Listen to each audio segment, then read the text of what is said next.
Sup, guys? My name is Ryu. Welcome to Let's Talk, your Friday video that you guys made possible. And this series has not been around in a couple of weeks, so I'm terribly sorry. I'm awful. But today we're going to be talking about deities, DD, because in Maximum Crisis, which we'll get in May, keep that in mind, that the structure set comes out in January, and then of course we get this in May. So, we have a few months to come off, and there are 3 DD cards that were revealed, and I would like to make a Let's Talk the Dog about it, because I've not had the time to really do it. Between all the other channels and focusing on switching editing software to, basically further the videos into 60 FPS completely, instead of, false 60 FPS, and make everything just look so much better than it's been. That's just kind of the thing. So I would like to take this time to say, welcome to Let's Talk Your Friday video every single Friday. If there's not one on a Friday, there's nothing to talk about. That's pretty much the concept.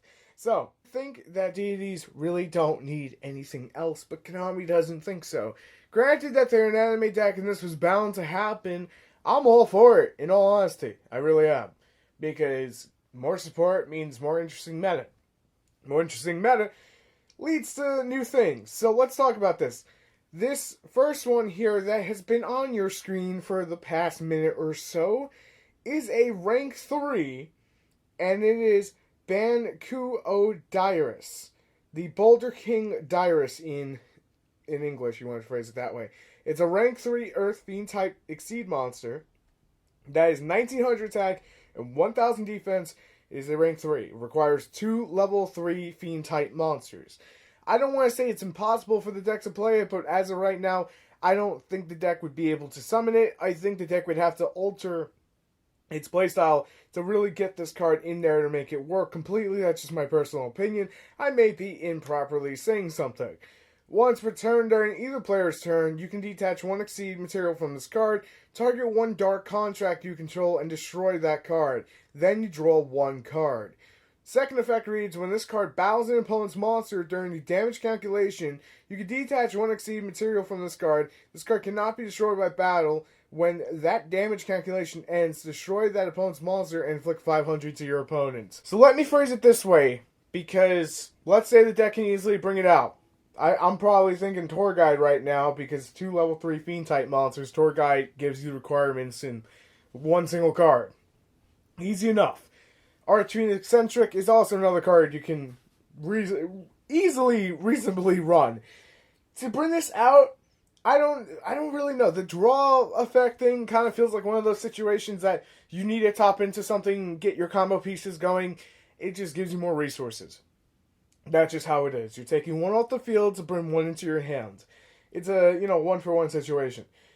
When this card destroys an opponent's monster, when this card battles an opponent's monster by battle during damage count, you can destroy that afterwards and inflict 500.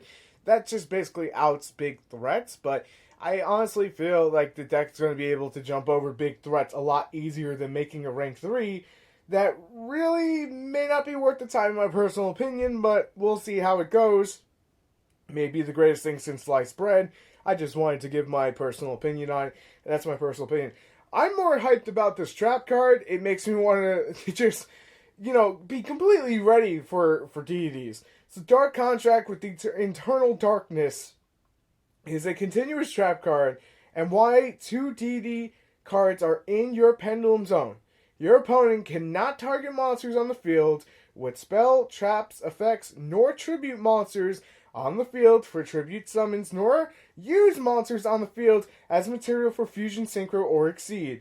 Once per turn, during your standby phase, you take 1000 damage. It's a continuous trap card, and holy shit, the Winged Dragon Raw Spear mode just went to hell. The Kaijus just went to hell. Pretty much everything that you would use as an out just went to hell. So what works? Well, we need to break down the effect. Your opponent cannot target monsters on the field with spells or traps nor tribute monsters.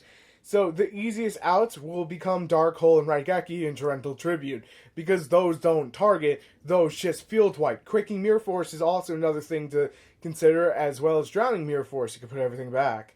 So this card's not the end-all be-all, gonna lock you out completely from the game. I have no way to counter it.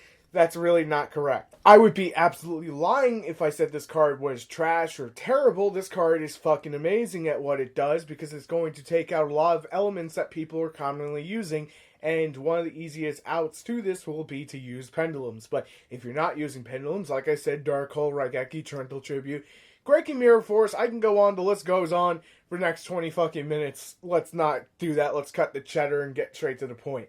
This is an amazing trap card and an amazing support for them. They are pretty much invulnerable, just saying, if it ever came back, to super polymerization with this trap card. And the fact that it can be chained to pretty much anything they want to, your opponent wants to do to your board, yeah, that kind of sucks. I mean, the 1000 damage, that's pretty standard what you're going to get across the board when it comes to deities. And you bring out that one fusion as 2800, forgive me, I'm not too familiar with the names right now, but you're going to regain that 1000 instead of losing that 1000, so that's going to easily put your life points up, and well, you can figure out where to go from there. The only requirements for this card are simply easy. 2 deity cards in your pendulum zone. That is fucking easy if you're playing deities. 90% of the time, you should be opening that or some way of getting that established onto your board. Usually fairly consistently, I've seen it, even when you break the board, they'll still put more pendulum skills on the board. So I've seen that happen more than once, and I believe that this card is going to be fantastic for them, because just for the simple fact that you can't target them. You can't tribute them. You can't use them as Fusion Synchro or Exceeds. It's like, if you have a super polymerization card for synchros or for exceeding, you just can't do it. Same with fusions. You just cannot do it. You don't get to play that shit. You can't kaiju out the board. Your outs become something a hell of a lot simpler that started from when this game started. Dark Hole. Which is kind of hilarious because then you think about that and they have number 38 and you're like, well, fuck. What am I going to do to jump over it? Well, that's why you have Quaking Mirror Force and Dry Mirror Force. People get those now. Scoop them up. I'm not trying to hype this. I'm just saying, in that kind of scenario, and I think this will be played, we'll see how it plays out in the next couple of weeks when people fully get time to test it. It's still early to say, and I learned this one from Pokemon, it's still early to say, right now it's going to be a staple at 3. You can't fully say it yet. I think it's going to see play regardless of anything, and I think it's not just going to be hyped, but it's going to be one of the main cards of the set that people look for right now. If the rest of the set is anything like what they're already showing us just for deity stuff, it's going to be a great set for decks that need that support.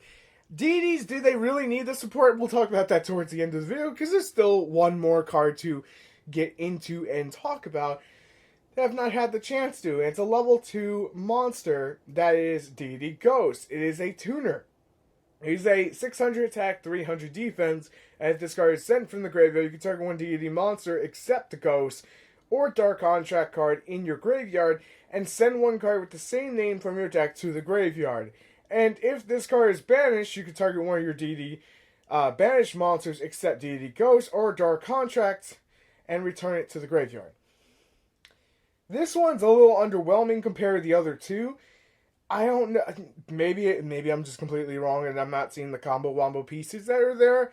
I mean, if you find some way to banish it out, again, it's like 1 a.m. I could think Collapse Serpent. You can get away with that if you really want to go with that. The light one. The light Wyvern Blister. That would trigger this off, but I mean, it's pretty cool, but I don't see how it's going to be fully played. I just don't see the optimization quite just yet for it. So I'll leave that one to you guys, and you guys can let me know. But I really want to just jump on to the fact that, do they really need the support? You have a fantastic deck, yes. The deck is going to have counters, of course. But did the deck really need this trap card that's going to stop your opponent from pretty much outing the entire board outside of 1 or 2 things because the board makes established boards that are scary as fuck? That's debatable. Is it nice to see it because it's a strong deck? Sure. But I do have to say, I'd rather see this than more Zodiacs, but I have the sinking feeling we're going to see some sort of Zodiac card or support in the form of spell or trap in the set. I don't think that it's just going to leave it on what they have, and they're going to give them more. But my personal opinion, deities really didn't need more support. I know for the players who play them, that, after you saw Zodiacs, you're like, well, I don't know if I'm going to stay with this, but I'm really excited to play it regardless, or maybe I'm going to play with it, whatever the case may be. Me personally, I wasn't going to play Deities, and this is not going to sway me. I'm going to play it online. I'm saying physically I'm not going to play it, because it just doesn't pique my interest. Sorry. It's a really cool combo deck, but after playing Synchrons for so long, kind of lost my interest in combo decks. Just my 2 cents on the whole thing. But you guys let me know what you think. And of course, I'll see you tomorrow for a top 10 countdown or a guide to your side. I may switch the days. We'll see. We'll find out then. But thank you guys so much for watching. And if you enjoyed the video, I know you guys are going to hate this part. Make sure to drop a like, drop a comment, and subscribe for more. It helps with the YouTube algorithm. That's just the truth. See you guys on the next video. Till then, peace.